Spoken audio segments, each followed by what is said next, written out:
बिस्मिल्लाहिर्रहमानिर्रहीम। अस्सलामुअलैकुम वरहमतुल्लाहि वबरकातुहू। उम्मीद करती हूँ आप सब खैरियत से होंगे। अल्लाह ताला आपको खुश और आबाद रखे। आज मैं आपके लिए लेके आई बहुत ही मज़ेदार, सर्दियों में ख़ासकर बहुत ही ज़्यादा बनने वाले मुर्गी के पंजे कह लें या आप मुर्गी के पाए कह लें, तो ये बहुत ही यूज़फुल और बहुत ही फ़ायदा मंद होते हैं। नज़ला ज़ुकाम खांसी में तो बहुत ही मुफीद हैं। अगर किसी की हड्डी का मसला है, हड्डी फ्रैक्चर हो गई है या हड्डी में दरार आ गई है, तो आप ये सूप मतलब कि इसकी यखनी बना के पिएं या इसका सालन, तो यकीन करें बहुत ही जल्दी आराम आ जाता है। और जो है स्क्रैच जो भी हड्डी में आया होता है या कोई भी होता है, तो वो भी बहुत जल्दी जो है कवरिंग उसकी भी हो जाती है। डॉक्टर तो बहुत ही जो है इसका मशवरा देते हैं कि इसको आप जो है इस्तेमाल सर्दियों में बहुत ज़्यादा करें, बच्चों को इसका सूप बना के दें, बच्चों को इसकी यखनी बना के दें। तो मैंने कहा चले आज आप फर्स्ट टाइम जो है आपके साथ इसका जो है शोरबे वाला मज़ेदार सा गाढ़ा सा सालन जो है इसका बनाते हैं और आपको दिखाते भी हैं और सिखाते भी हैं। तो आपने ज़रूर ट्राई करना है। तो चलिए हम आपको दिखाते भी हैं और बताते भी हैं कि ये सालन हम कैसे बनाएंगे और इसमें क्या क्या मुफीद बातें हैं और क्या क्या आपको शिकायत है कि शोरबे के ऊपर अक्सर लोग कहते हैं कि प्याज तैरता हुआ नज़र आता है। तो चलिए आज हम आपको ऐसी टिप बताएंगे कि जिससे प्याज जो है बिल्कुल भी आपको ये शिकायत दूर हो जाएगी। सारे ही मसाले डालेंगे लेकिन आपको प्याज इसमें नज़र नहीं आएगा। तो चलिए हम स्टार्ट करते हैं।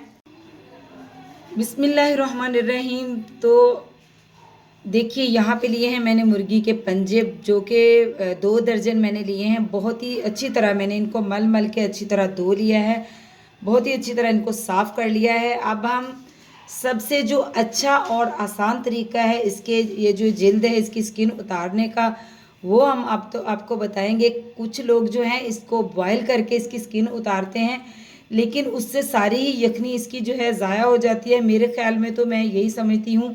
और जो है हम इसको चिमटे की मदद से पकड़ेंगे और बहुत ही अच्छी तरह जो है आग के ऊपर करेंगे और इसके जो है छिलके उतार लेंगे अच्छी तरह। बहुत ही आसानी के साथ ऐसे मक्खन की तरह बिल्कुल सारे ही अच्छी तरह साफ़ हो जाते हैं। तो ये जो मुर्गी के पंजे हैं इनके बेहद ही फ़ायदे हैं, जो कि मैं आपको गिनवाऊँ भी तो नहीं बता सकती। बेहद मुफीद हैं। सर्दी में तो इसको बहुत ही ज़्यादा यूज़ करना चाहिए। इसकी हम बहुत सारी रेसिपीज़ आपके साथ शेयर करेंगे, जिसमें रोस्टेड पंजे भी होते हैं और KFC स्टाइल भी होते हैं, यखनी भी होती है और इसका सालन भी बनता है बहुत ही अच्छा। तो आज हम इसका बहुत ही मज़ेदार सा शोरबे वाला सालन बनाएंगे, जो कि बहुत ही लजीज और कारआमद होता है। अगर किसी की हड्डी फ्रैक्चर हो गई है किसी भी किस्म की, तो उसको भी डॉक्टर ये बताते हैं इसमें लेस एक बहुत ही अच्छी किस्म की होती है, तो जिससे जो है ज़ख़म या हड्डी जो है मतलब कि जिस जो क्रैक हो जाती है वो हड्डी बहुत ही जल्दी जो है सही हो जाती है। और इसके और भी बहुत सारे फ़ायदे हैं। बच्चों को इसकी यखनी भी बना के दें, वो भी बहुत ही मुफीद है। तो चलिए हम स्टार्ट करते हैं। ऐसा सालन बनाएंगे कि आप बकरे के पाए को भी भूल जाएंगे, ऐसे पाए का सालन बनाएंगे हम। तो चलिए हम स्टार्ट करते हैं, आपको बताते भी हैं कि हम जो है इसके जो है पंजे कैसे जलाएंगे। तो ये देखिए मैंने इससे पकड़े हैं, बहुत ही अच्छा तरीका इसको पकड़ने का। और यहाँ पे हमने चूल्हे पे आग जला ली है और इसको हम चूल्हे आग के ऊपर करेंगे और इसके जो छिलके हैं बहुत ही अच्छी तरह है हम उतार लेंगे। दोनों ही तरफ से इसको हम ऐसे जलाएंगे। बॉयल करने से जो है ना इसकी सारी ही यखनी जो है ज़ाया हो जाती है। तो ये देखिए इसकी जैसे ही जिल्द जो है सारी तरफ से ऐसे हल्की हल्की जलने लगेगी, तो हम हाथ की मदद से इसको खींच खींच के बहुत ही अच्छी तरह उतार लेंगे। देखिए मैंने सारे ही पंजे को ऐसे देखिए आग के ऊपर कर लिया है। देखिए बहुत ही आसानी के साथ जो है इसका छिलका जो है रिमूव हो जाता है आराम से। तो सारे ही जो है पंजे हम ऐसे ही सबके छिलके जो है उतार के इसको सारे ही साफ़ कर लेंगे और फिर आपसे मिलते हैं। सारे इसके जो हैं इसके छिलकों का जो ये जिसकी स्किन है रिमूव करके आपसे मिलते हैं। तो देखिए हमने सारे ही जो ये मुर्गी के पंजे हैं इनके सारे जो इसके ऊपर जो इसकी स्किन थी वो सारी हमने आग के ऊपर रख रख के इसकी स्किन जो है हल्की हल्की जल गई, तो हाथों से सारी हमने खींच के साफ़ कर ली है। और इनको मैंने बहुत ही अच्छी तरह जो है इनकी स्किन उतार के तो बहुत ही अच्छी तरह मैंने इनको धो लिया है, बहुत ही अच्छी तरह साफ़ सफाई से। और जो है इनके आगे से, यहाँ से और यहाँ से जो नाखून है वो भी मैंने उतार दिए हैं बहुत ही अच्छी तरह, यानी कि क्लीन एंड क्लियर हमने कर लिए हैं। अब हमने क्या करना है, यहाँ पे लिया है मैंने प्याज, बहुत ही आपने फाइन वाला बारीक काटना है, बहुत ही ज़्यादा, यानी कि ऐसा होना चाहिए, देखिए ऐसा, मतलब कि बहुत ही बारीक कटा हुआ होना चाहिए। और यहाँ पे हमने ले लिया है ऑयल, तकरीबन मैंने 1 कप ऑयल लिया है। ऑयल हमारा गर्म हो चुका है, तो इसमें हम सबसे पहले जो है प्याज डालेंगे, बिस्मिल्लाहिर्रहमानिर्रहीम। और प्याज़ों को हम बहुत ही प्यारा सा गोल्डन कलर देंगे, इनको सौते नहीं करना। कई लोग शिकायत करते हैं कि हम जो है पंजे बनाते हैं और उसका जब बहुत प्यारा सा जो है शोरबा बनाते हैं तो उसमें प्याज तैरते हुए नज़र आते हैं, जो कि बहुत ही बुरे लगते हैं दिखने में। तो आपको बताते हैं कि प्याज को कितना, यानी कि हमने सुनहरा करना है। अच्छा, तो प्याज कैसे शोरबे के ऊपर तैरता है वो भी आपको बताऊंगी मैं। आपने प्याज को जो है बिल्कुल डार्क ब्राउन नहीं करना, लाइट ब्राउन हमने इसको करना है। ना ही हमने इसको जलाना है और ना ही हमने इसको जो है कच्चा रखना है, मतलब कि सौते नहीं करना। हल्का सा, मतलब बहुत प्यारा सा गोल्डन कलर आए, सुनहरा सा हो जाए, तो उसके बाद मैं आपको बताती हूँ कि इसमें हम क्या डालेंगे। फिर बिल्कुल भी जो है आप ये शिकायत नहीं करेंगे कि शोरबे के ऊपर जो है प्याज तैरता हुआ नज़र आता है।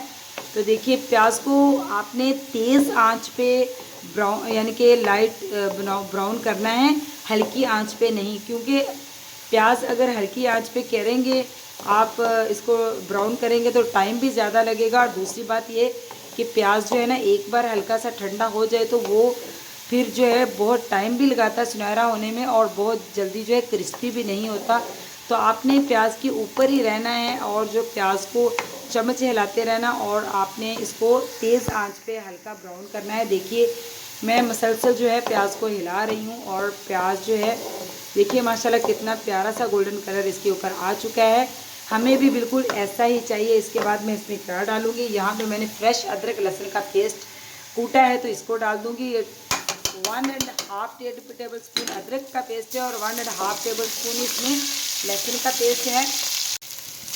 तो देखिए माशाल्लाह अदरक लहसुन जो भी मैंने इसमें प्याज में डाला वो भी बहुत ही अच्छी तरह हमारा जो है भुन चुका है, उसको भी मैंने बहुत अच्छी तरह फ्राई कर लिया है।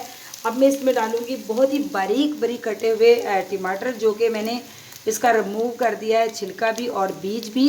बिस्मिल्लाहिर्रहमानिर्रहीम। इसको भी हम बहुत ही अच्छी तरह, टमाटरों को भी बहुत ही अच्छी तरह हम भून लेंगे।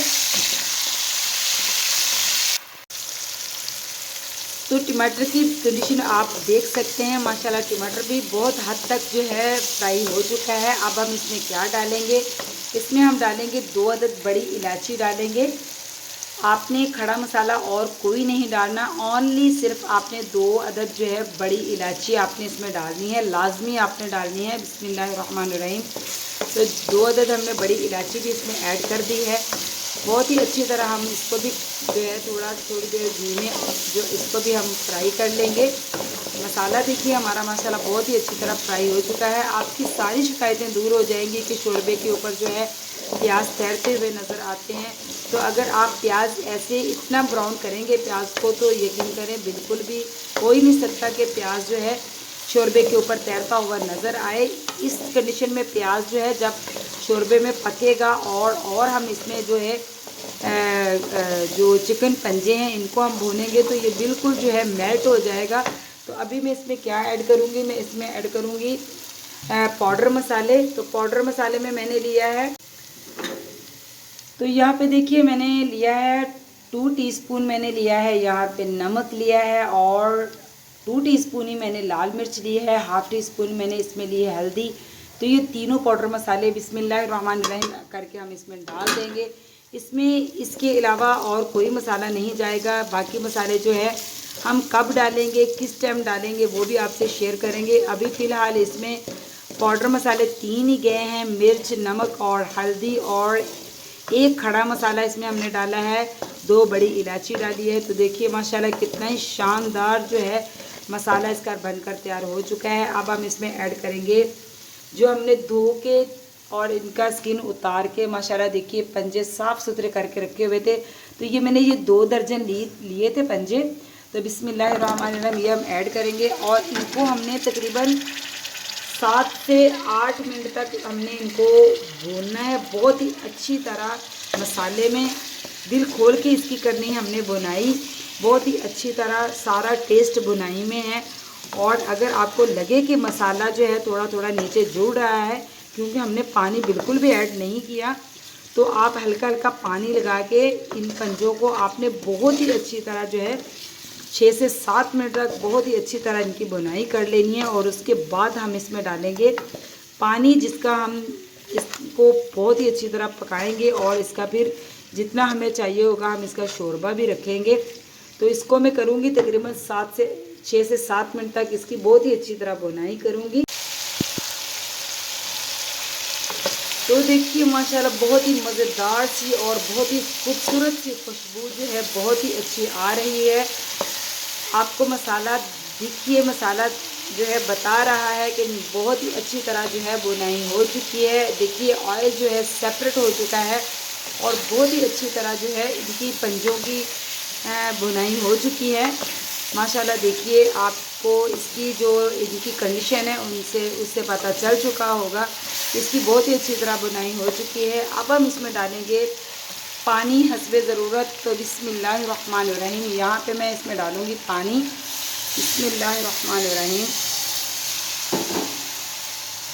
और इसमें हम तकरीबन जो है 6 गिलास तकरीबन इसमें मैं पानी डालूँगी, ताकि ये बहुत ही अच्छी तरह पके। जब तक इसके 2 गिलास तक पानी इसमें रह जाए, तो बाकी जो पानी है हमने अच्छी तरह इसमें से वो सुखा लेना है, ताकि जो पंजों का जो असर है ना, मतलब कि इसकी जो अच्छी तरह यखनी शोरबे में निकल आए और शोरबा भी जो है अपना जायका लाजवाब करके हमारे सामने ले आए। तो इसको हमने इतना पकाना है।